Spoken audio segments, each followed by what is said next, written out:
Hello and welcome to our channel, How We Move the Decimal. And I'm going to apologize. I am still recovering from COVID. My voice is getting better, but I did work this morning. So as I'm recording this video on November 7th in the afternoon, I've already worked this morning and talked my brains out this morning. So I am getting better. My smell is kind of returning. Everything smells like cigarette smoke, which isn't great.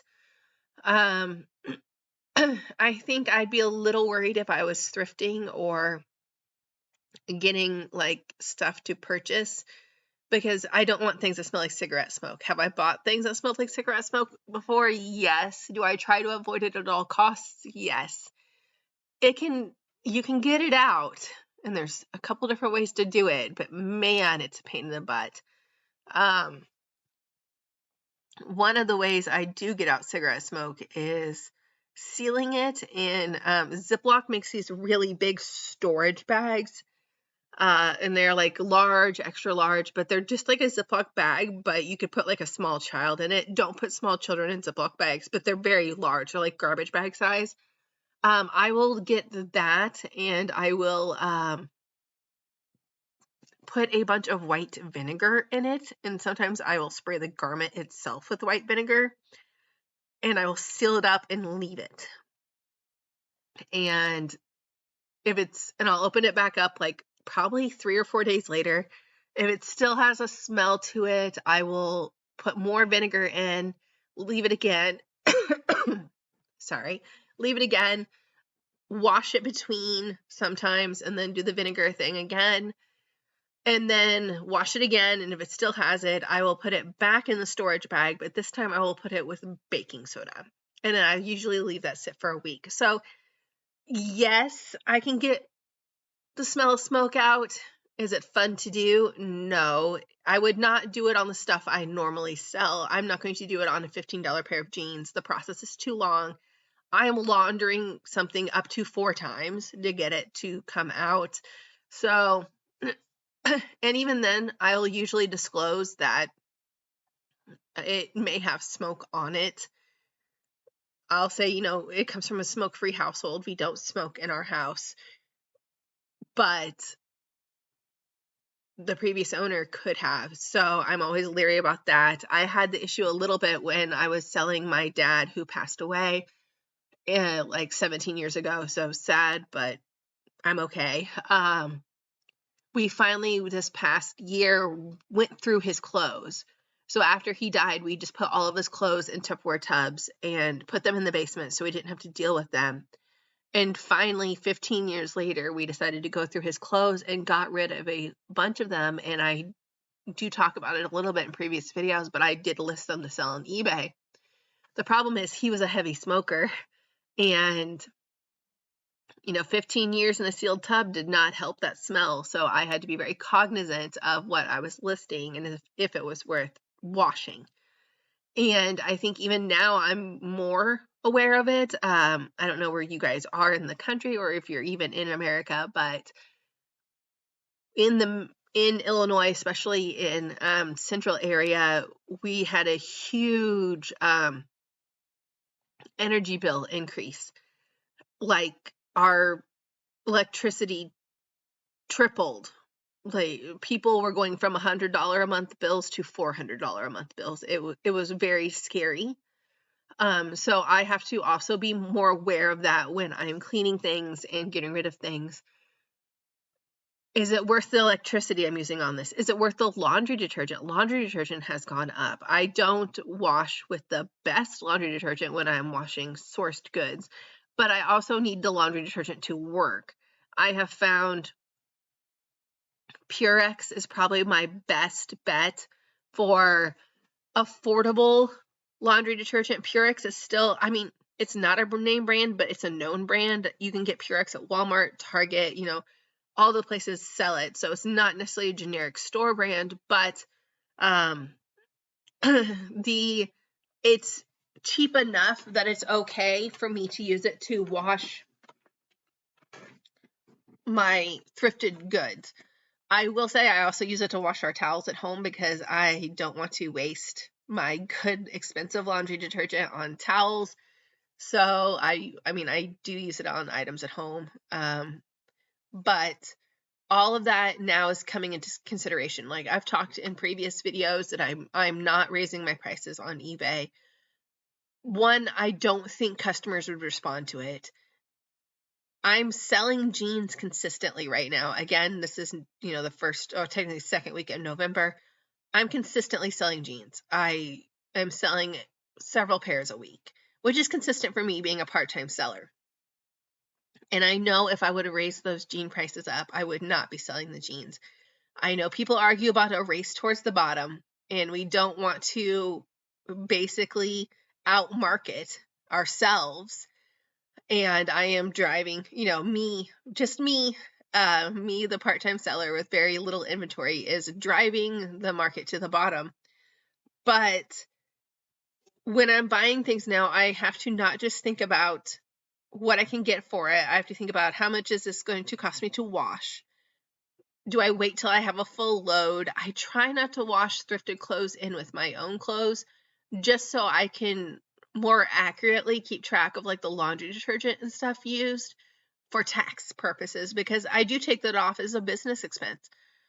I know a lot of businesses don't, but be aware of that. Be aware that this is a business expense. I've even thought about going to a laundromat so I can take that off more as a business expense instead of using my own washer and dryer.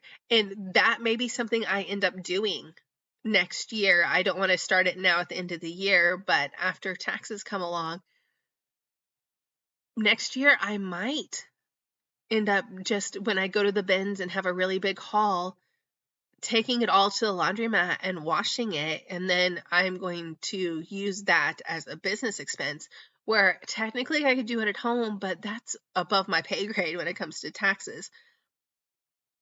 I would have to figure out energy usage and everything at home, where if I took it to a laundromat, I could be like, okay, it's $1.50 to wash, it's $1.50 to dry, so I know that that's a $6 expense. So, and things I didn't used to write off and things I'm not actively writing off this year, I know I'm going to have to write off next year to make a profit.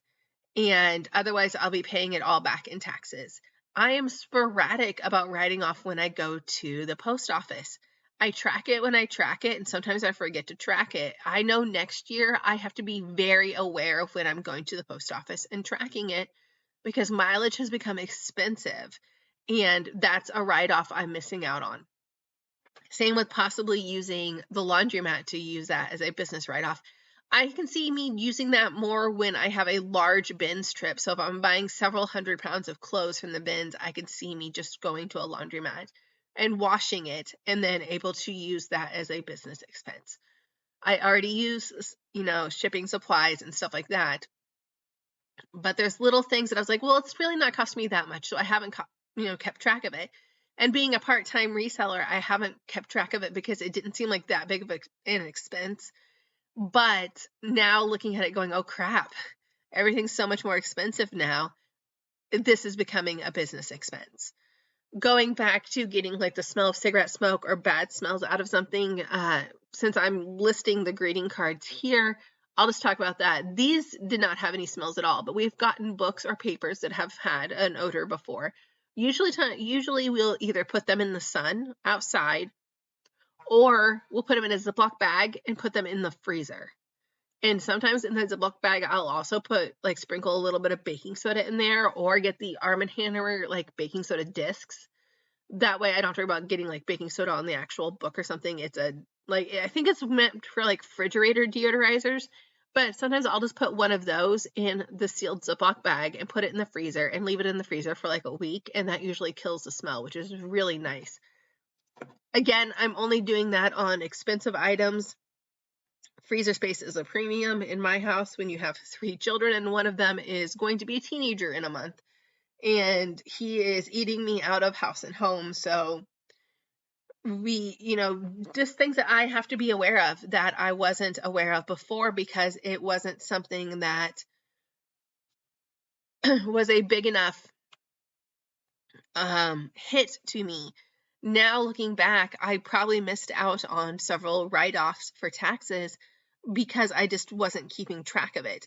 I used to not keep track of going to the bins. We didn't go this year because of my surgery, and I'm hoping to go after the first of the year, but I don't want to add that expense to my taxes right now. So, and I don't want to inventory at the end of the year because inventorying is a pain in the butt. This is your reminder. This, I don't know when this video is going up, probably the second week of November. The end is coming. You need to get your bookkeeping in order. I am woefully behind in bookkeeping. I have not actively done bookkeeping since July, and I like to do it every month, but this has just been a crazy year. And with us getting COVID the past 2 weeks, I'm still not feeling like a functional person yet, which is really hurting, both listing on eBay and just I'm just a mess. I'm messy because of it, and my house is falling apart. So this is your warning. Start getting your bookkeeping together. If you do an end of year inventory, start looking at that. I always suggest doing inventory at least twice a year. I do it at the end of the calendar year, and I do it at the end of the fiscal year. So that is my advice, to do it at least twice a year. And I promise you will probably find items that have dropped off your eBay listing. And that's one of the main reasons I do inventory. I find items. I currently have a basket full of items from July that I found that were not in my eBay listings that were inventoried. So at some point they were listed, but now they are not. So please check your inventory. Do that, you have to do it at the end of the calendar year. I also recommend doing it at the end of the fiscal year. It's just nice to do it twice a year. Some people do it every month. I don't have the time to do it every month. When I had less listings, I did it, but now that I'm up to a little over 600 listings, I don't have the time to go through and look at it every single month. But I highly recommend doing it at least twice a year. Thank you for watching my videos. Please like and subscribe, and please stay tuned for any future videos.